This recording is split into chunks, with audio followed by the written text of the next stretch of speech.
هاشتاج مو عيب.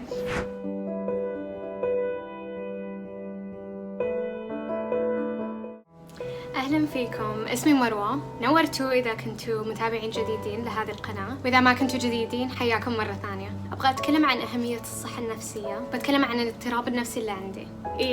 أني أعاني من اضطراب نفسي، يعني قاعدة أقلد بثينة. واجد ناس يستخدموا هذا الشيء كأنه سبة، لكن حبيت إن هي استخدمت هذا الشيء كمصدر قوة. في الفيديو حقها تكلمت بثينة عن تجربتها مع اضطراب ثنائي القطب اللي هو bipolar disorder، وجاني إلهام إني أسوي هذا الفيديو. وعمر بخاري بعد سوى فيديو يتكلم فيه عن الاكتئاب. بعد جاني إلهام من إسحاق الشيخ والتيد توك حقه بعنوان هاشتاج مو عيب. بنت عمتي زينب اليحيى بعد سوت فيديو تتكلم فيه عن تجربتها مع ال ADHD اللي هو اضطراب فرط الحركة وتشتت الانتباه. بشارككم روابط الفيديوهات حقتهم في الديسكريبشن. أنا أقدر إنهم تكلموا وشاركوا تجاربهم. الموضوع هذا يحتاج شجاعة كبيرة لما البيئة والمجتمع تعتبر هالشي عيب أو مخزي، حتى للمجتمع اللي حولك أو الأهل يتقبلوا هذا الشيء. الموضوع لسه هذا شخصي ويحط الواحد في موضوع ضعف أو vulnerability. عشان كذا عندي تقدير كبير للي يبادروا يتكلم عن هذا الشيء بشكل أريحي وطبيعي عن اللي يمر فيه. الشخص اللي عنده مرض نفسي مو شخص مجنون. هذه الاضطرابات تحتاج تنأخذ بشكل جدي زي ما الأمراض الجسدية تنأخذ بشكل جدي. هم مرتبطين ببعض بشكل كبير، وبشرح تجربتي مع هذا الجانب. يعني فخورة أن ناس واجد خاصة من العالم العربي بدأوا يرفعوا وصمة العار عن الاضطرابات النفسية والصحة النفسية بشكل عام. بالنسبة لي مرة مهم أن احنا ننشر الوعي عن حقيقة هذه الاضطرابات ووجودها، وأنها مثبتة علميا وطبيا، وأن البحث عن المساعدة ما تعتبر شيء ضعيف من الشخص، بالعكس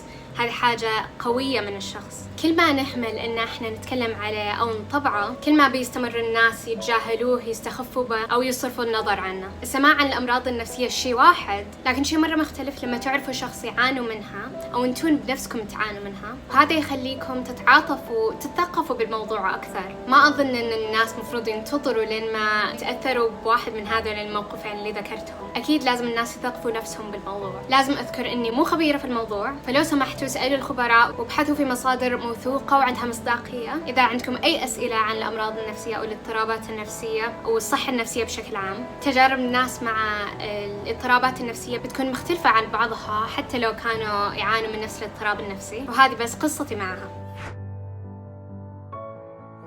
أنا عندي اضطراب القلق العام اللي هو GAD أو Generalized Anxiety Disorder. بدأ لما كنت في ثالث متوسط وما تشخصت بسرعة، لكن وقتها حسيت إن في شيء غلط. كانت في ضغوطات كبيرة خلتني أحس بقلق اتجاه المستقبل. كنت أفكر بالمستقبل بصورة غير طبيعية. كنت أحس بقلق كبير بسبب المدرسة والدرجات والاختبارات والقياس والتحصيلي وكل هذه الأمور، لأنها كانت شيء كبير يأثر بالمستقبل. بين فترة وفترة كانت تجيني نوبات قلق اللي هي الانكزايتي اتاكس. طبعا نوبة القلق أو انكزايتي اتاك مو مصطلح طبي، لأن الناس تختلف تجاربهم مع نوبات القلق. القلق يخلي الأمور تتراكم عليكم نفسيا وتكبر واجد مع التفكير في المستقبل. الثيرابيست الأولى حقتي سمتها سنوبالينج، كأنها كرة ثلج قاعدة تتدحرج من تل وقاعدة تكبر وتكبر وتكبر. وكنت أتصل على صديقتي اللي كانت تساعدني أسيطر عليه وأفهمه أكثر. كانت تساعدني إني أكون واعية أكثر بنفسي وإن أتحكم في الوضع بشكل أفضل. بين فترة وفترة يعني كل شهرين أو شيء كانت تجيني مشاكل في التنفس. كنت أحس فيها فجأة أحس بضيق تنفس وأقوم أتنفس بسرعة وبصعوبة وأحس كأني بختنق. كانت تجيني هذه الحالات فجأة وما كنت أحسها مرة خطيرة. كنت أقرأ عن الاضطرابات النفسية وأخذها بشكل جدي، لكن وقتها كنت أحس إني مسيطر على الموضوع كفاية وما أحتاج مساعدة زيادة. في هذيك الفترة بدأت أكتب شعر، وخلاني هذا الشيء أفهم اللي كنت أمر فيه أكثر وإن أحدد المشاكل اللي عندي بدقة. بعد ما تخرجت من المدرسة أخذت gap year، يعني سنة فراغ. في هذيك الفترة بدأت تجيني نوبات هلع اللي هي panic attacks، وهذه أعراضها. نوبات الهلع شيء خطير جدا جدا ولازم تتعالج، ما المفروض أصلا أحد يستهين بها. لما رحت أمريكا جتني نوبة قلق في أول يوم تسجيل للكورسات، وبعدها مباشرة جاني ضيق تنفس، كان أسوأ ضيق تنفس مر علي. من كثر ما أحس إن ما في أكسجين قاعد يدخل في جسمي، حسيت بدوخة وحسيت إنه بيغمى علي. طحت على الأرض من كثر ما أنا قاعدة أحاول أتنفس. كان مرة صعب إني أقدر أقدر حتى أخذ نفس عميق. بعدها سويت موعد مع الدكتور على ذا الموضوع، وسووا لي واجد فحوصات عشان يشوفوا إذا شيء جسدي أو نفسي، لكن اتضح إنه شيء نفسي. فقالت لي الدكتورة إني أروح إلى مركز الإرشاد والخدمات النفسية اللي في الجامعة، اللي هو Center for Counseling and Psychological Services. ومن هذا الشيء بدأت أحضر جلسات علاج نفسي أو ثيرابي. معظم الجامعات اللي أشوفها عندها هذه المراكز، وعادة يكون ببلاش، فهذا مرة ريسورس مفيد للطلاب والطالبات. كنت أقابل الثيرابيست حقي مرة كل أسبوعين. كانت الثيرابيست مرة زينة، لكن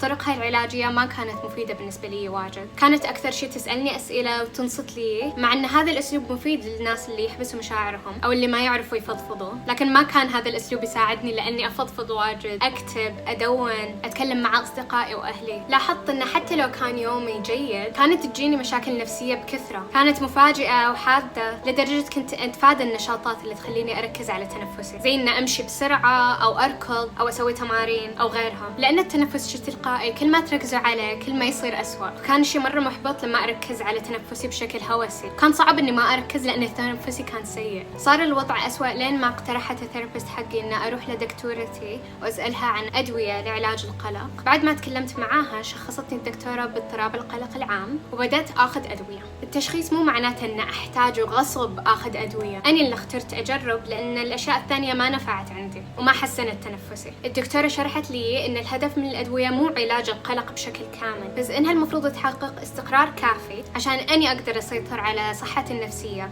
مرة ثانية. بعدين صرت أراجع وياها مرة كل شهر، بعدين مرة كل شهر ترك، عشان نشوف إذا في أي آثار جانبية أو إيش قد الحبوب قاعدة تساعد في تخفيف القلق. استمريت وياها على هذا النمط مع راحة الجلسات النفسية لين ما شفت إني قاعدة أتحسن. أنا ما جربت إلا نوعين من الأدوية، والصراحة شفت آثار جانبية، لكن بشكل عام ما ألجأ إلى الأدوية إلا إذا جربت كل شيء ثاني. أدري إن في ناس واجد تخاف من تجربة الأدوية، لكن حطوا في بالكم في النهاية هذا قراركم، ولو كان دكتوركم جيد إذا براجع كل شيء معاكم خطوة بخطوة عشان تتفادوا الآثار الجانبية وتعالجوا كل شيء بدري. على أي حال أنا غيرت معالجتي النفسية ولقيت واحدة أسلوبها العلاجي وشغلها معي أفضل بالنسبة لي، الحمد لله مرة حبيتها. والحين بعد ما تخرجت عندي ثيرابيست جديدة بعد نفس الشيء مرة تساعدني وأحب طريقتها في العلاج. هذه من أول يوم سألتني واجد أسئلة، تمت إنها تعرف الأشياء اللي تساعدني في العلاج والأشياء اللي أحتاجها منها. مرة طبيعي وشائع إن الواحد يجرب معالجين نفسيين مختلفين لين ما يحصل اللي يناسبه، والموضوع مرة يسوى في النهاية.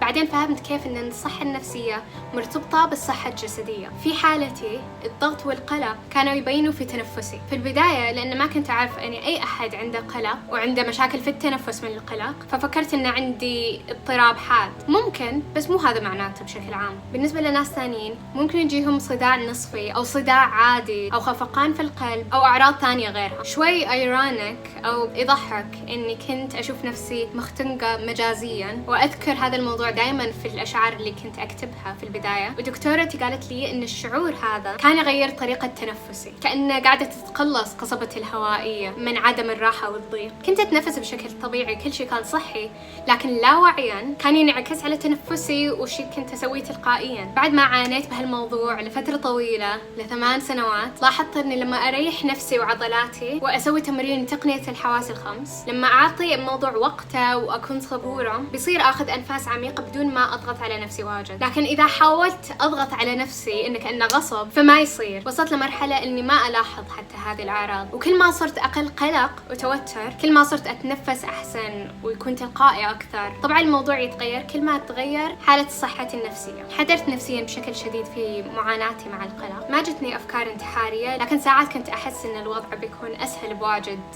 لو ما كنت موجودة. حسيت بضغط عشان ألبي توقعات معينة، وخفت واجد إني ما أوصل لأقصى إمكانياتي. حسيت نفسي عالقة لأن الناس اللي حولي ما كانوا يفهموا كيف بعض الأشياء كانت قاعدة تأثر علي نفسيا. فإذا كانوا حواليكم ناس يعانوا خذوهم بجدية، شجعوهم إن يتكلموا ويتعالجوا من قبل مختصين. الحين أني أتأكد على أني أحافظ على صحتي النفسية. كتابة الشعر والتدوين ساعدوني واجد أني أرتب أفكاري وأعبر عن نفسي. شفت أن الأشياء اللي تلهي مثلا المسلسلات تساعدني أني أستقر أكثر و I feel grounded إن ما أفكر في المستقبل البعيد واجد. المشي والكلام مع أصدقائي وأهلي يساعدني بعد. كلكم تقدروا تجربوا أشياء مختلفة، حتى لو هذا معناه إنكم تطلعوا من مكان راحتكم وقوقعتكم عشان تشوفوا وش أكثر شيء يساعدكم. أني أتأكد من إنه يكون عندي معالج نفسي أرجع له بشكل منتظم عشان يكون موجود متى ما أحتاج، وإني أشتغل على نفسي في حياتي وأكون proactive عشان تكون صحتي النفسية مستقرة وأكون سعيدة. شخصياً أحس إنه إذا تقدروا تتحملوا تكاليف العلاج النفسي أو إذا في مصادر مجانية أو متوفرة، مفيد دائماً إنه يكون في شخص تتكلموا معاه عن بعض الأشياء، وإنه يكون شخص محايد وموضوعي ومختص. أحياناً ما تعرفوا إذا كان اللي تسووه صحي إلا لما يكون في شيء ثاني تقارنوا به، زي ما تتكلموا عنه لشخص ثاني. الحين أنصح أنا بهذا الشيء حتى لو بس تبغوا شخص يساعدكم في تنظيم الوقت أو تتعاملوا مع ضغوطات الاختبارات. مو لازم المسألة تكون خطيرة وكبيرة عشان الواحد يروح إلى معالج نفسي، ما دام تقدروا تتأكدوا إنكم ما بتعتمدوا عليه بشكل كلي لحل مشاكلكم. لكن الواحد يقدر يروح زي ما يروح الدكتور متى ما تحسوا إنكم تحتاجوا مساعدة زيادة. وصمة العار والاستجمة هي السبب الوحيد اللي تخلي الناس ما تروح إلى العلاج النفسي إلا في الأوقات الحرجة والخطرة. أرجوكم لا تنتظروا لحد ما يصير الموضوع كبير أو لين ما يصيبكم اضطراب نفسي إن الواحد يروح إلى معالج نفسي أو يلجأ إلى خبراء نفسيين. أنا شخصياً ندمانة إني ما رحت قبل ما بدأت تجيني مشاكل في التنفس، خصوصاً الحين، لأن حتى لو أني مثلاً في هذه الفترة مستقرة نفسياً، بس ما أدري متى تنفسي يرجع طبيعي وتلقائي مرة ثانية. لا تنتظروا وقت طويل زي ما أنا سويت. السيطرة على صحتكم النفسية والحفاظ عليها لازم تكون بأهمية الفحوصات الجسدية السنوية. ما أقدر أقول إن الأدوية والعلاجات شفوني من اضطراب القلق. الصراحة مع تجربتي لحد الحين ما أشوفه شيء ينشفى منه بشكل كامل، فهو شيء لازم نشتغل عليه باستمرار. القلق ما يروح لوحده، لازم أهتم إني أكون واعية على نفسي وأتطرق إلى الصدمات النفسية اللي مريت فيها، أحاول أفهمها وأتعامل وياها وأغير الأشياء اللي أحتاج أغيرها عشان أحس إني مسيطرة على نفسي وحياتي. أحتاج إني أحافظ على صحتي النفسية بشكل جاد ومستمر وأهتم في نفسي. هذا مو شيء بس الناس اللي عندهم إعاقات واضطرابات نفسية يسووه، الكل لازم يسوي هذه الأشياء، وأحيانا الناس يسووا هذه الأشياء بدون ما يحسوا لنفسهم. إذا مريتوا بمعاناة شوفوا طريقة إنكم تتطرقوا إليها، تشتغلوا عليها وتتعلموا منها. أنا تعلمت واجد عن نفسي ونضجت وأحس إني صرت إنسانة أفضل بعد العلاج النفسي. سووا لايك إذا عجبكم الفيديو واشتركوا في القناة عشان تشوفوا محتويات جديدة، وأشكركم على حسن الاستماع وإنكم عطيتوني من وقتكم وسمعتوا قصتي. شكرا وباي aliens.